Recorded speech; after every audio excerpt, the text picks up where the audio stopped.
Hello everyone, welcome back to a new video. And in this video we will dive into my favorite journal supplies at this current moment. I have a few disclaimers. First disclaimer, they are building outside my house, so sorry if you hear any of those noises. Second thing, a lot of my supplies are back at my student house, so we're working with the supplies, with the stuff that I do have. Sorry if you noticed this in the quality of the video, but I still have a little pile of supplies laying down here, and I'm very eager to show you all the supply. So starting off with the most important thing, the journal. And my current journal is one of my faves. Actually, if it comes to how it looks, I love the color, but especially I love the beads here with my initials somewhere. And then we have these beautiful stickers, especially the brand Leugtrum 1917. I really love to use that as a journal. I have more of them. They have many colors. We have this blue one, and I have this pink one, this one, and also this one, but I didn't really spice this cover up, so Leugtrum. And then especially the ones with blank pages, because I think they leave a lot of freedom to fill in the pages how you want. You can make doodles, you can stick things in, and from my experience I can get so much more writing onto paper, as I'm not limited to the lines in them, which are often less than lines I would write if there are no lines, if that makes sense. So Leugtrum, definitely a fave. Then a next fave is stickers, but especially those stickers you can gather on art conventions or in these very niche stores. And sometimes, but I'm not very proud to admit this, I buy some on Shein, but we do not stand because they steal designs from very talented makers. But we have these kitty cat tarot ones that I was gifted this Christmas. And we have these, I would say, almost Asian design stickers. We have a few that are post stamps, some aesthetic white ones, but I also love sticker booklets. I have this one for a very long time. It's almost falling apart. All the pages are ripped out, but it's so cute. And they have like themed pages, so they have page with mostly yellow stickers, mostly orange, mostly blue, you know, so that's very easy to make like a themed page in your journal. And then I also had bought these lately, a store in the Netherlands, Hema. They had these a bit spiritual collection, and I thought these were really cute. And then I have a lot more at my student house, so stickers. Can't have enough. They are so easy to spice up a page if you don't want to make something fancy, because I often have that I just want to write down what happened or how I'm feeling. In such a moment, I don't want to make a cute little doodle or write in colorful ink or anything like that. So what I do most of the time is before I start writing, I just put in some stickers on different places on the page, and then I just start writing, and then it still looks cute because stickers, and it didn't cost you any effort really.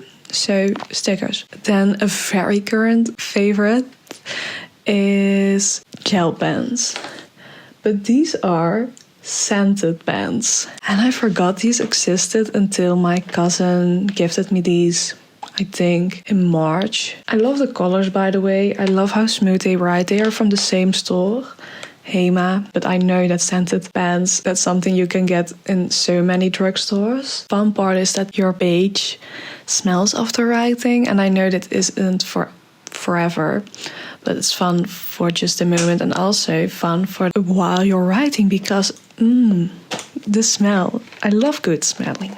Now look at the beautiful colors. I especially like to use these once I'm making artifact pages or keepsake pages where I'm putting in pictures, receipts, cards, anything. And then I like to use these to write down a description for everything. So like a picture from ... Okay, I will stay with the pens because we also have these fine line tips.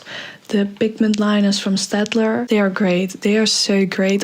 I wouldn't really write with them. I've done this once or twice and it works fine, great. So if you love fine liners, go get these. What I like most about them is they are great for doodling. And what I also like about these ones is that they don't smudge when you're going over it with markers or even watercolor, so that's great. And then to my favorite pen to write with, this is nothing fancy. I just have plain simple black ballpoint pens. I remember me buying at the same store, Hema.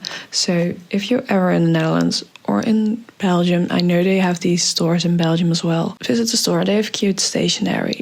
But I bought a big bag of black ballpoint pens and I'm still writing with them. I love black ink. It looks very clean in my opinion. I don't really like blue ink. Then something I really love is Miffy stationery or Nijntje, because I'm actually from the Netherlands where Nijntje Miffy was created. But I know that Nijntje is something that's very hard to pronounce in other countries, so we will stick with Miffy. I know I'm really promoting this store and I didn't really think it would be, but Hema also has a big collection of Miffy stuff. We have this sticker book, all my favorite stickers. They know what they're doing. They have just a lot of Miffys, but also cuter designs, color. And I have a lot of washi tapes. These are a few of them. And also these transparent, I don't know how you call these kind of stickers, but they are so great. I love them. Wait. We just love Miffy. This is, by the way, a gift I got from my brother, I think 2 years ago. I don't know, I can really get in the zone if everything is smelling nice. So for example, I love journaling after I showered because then I feel fresh and I just smell the soap I used, I guess. What I especially love are scented candles for when I'm journaling. Candles, I especially love the more spicy smells, if that makes sense. And also the more vanilla kind of smells, but sandalwood, love that smell. I also love incense, to burn it, but I cannot burn incense, or I don't dare to burn incense in my student house because we have those smoke detectors and I'm very afraid that I will set one off. But that's fine, I will just keep the incense for here at home. So things that produce a great smell really gets me in the zone.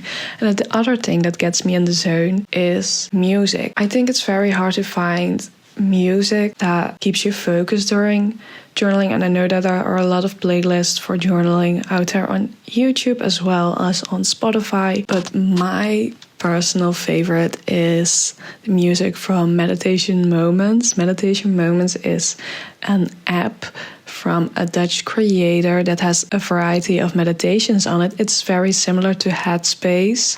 I'm not very familiar with Headspace, but maybe Headspace has this option too, in case you're not Dutch. Meditation Moment has Dutch meditations as well as English meditations, and they also have binaural beats and just music in general. But those binaural beats is what I like very much because they can really get me into the zone of writing. Basically what binaural beats is that it plays music with two different tones.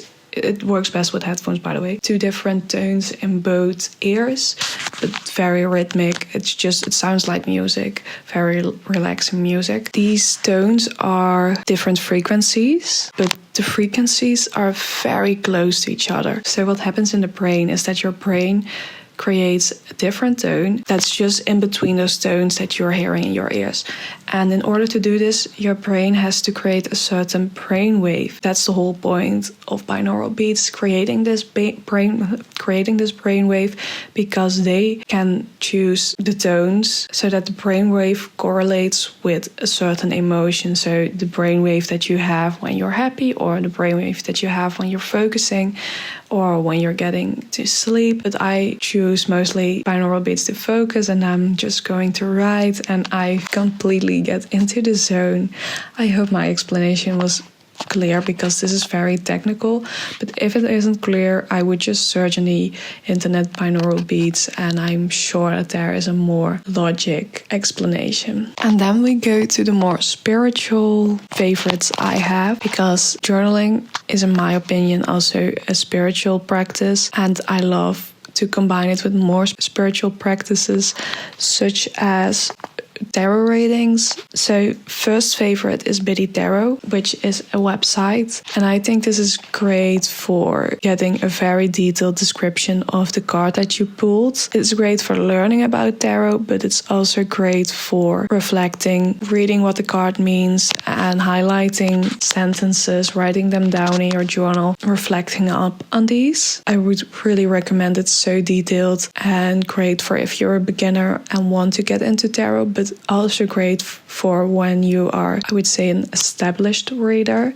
because I'm a very intuitive reader, and in my opinion, my readings are pretty good, or at least friends of mine often say that they really love my reading or it's very accurate. But I cannot really do that for myself because I always have this bias when I'm reading for myself. So I love just to read the descriptions, unless there is really a message screaming in my head when I pull a card. And then, keeping with the Oracle tarot cards, I have this Oracle deck, which is currently my favorite to pull from, just as card for every day, or once I'm stuck and don't know what to write about, but I really want to write because I want to reflect upon things, then I just pull a card from this deck, which is the Healing Waters Oracle from Rebecca Campbell. She has more of these decks and they are also beautiful, but this is the first deck of her that I own, but I don't think it will be the last one. And then I just pull the card, read in the booklet what the meaning is, and reflect upon it. And another fave of mine currently is typing out stuff that happened, or I have these astrology apps that I just copy messages from and print them out, or I have a very specific font for this that I'm really loving lately, which it makes it very fitting for my journal, I guess, which is Gothic Light. I'm pretty sure it has Gothic in it, but I'm not sure if it has light in it. But you will see the font here on the screen. Something about the aesthetic of it just feels right. It's very typewriter-like, but more stylized. That was everything I had in store for you if it comes to favorites. Favorite stationery, favorite products, things that I use during my journal practices or around my journal practices. And I hope you got inspired, or maybe some things that you want to use too. If you still have questions about the things that I use or a very specific category that I didn't really touch on in this video, feel free to just comment and I will definitely comment back, give an answer. And I would also love it if you liked this video, if you subscribed. We passed the 500 subscribers and I know that doesn't sound like much, but it is a lot for me because 500 people is a lot. And I didn't really promote my YouTube on Instagram or just with my friends. I know that these people that subscribed are really people that wanted to subscribe, which makes me very happy. I really earned them. I'm so proud of myself. Okay, so thank you so much. I hope to see you in the next video and bye.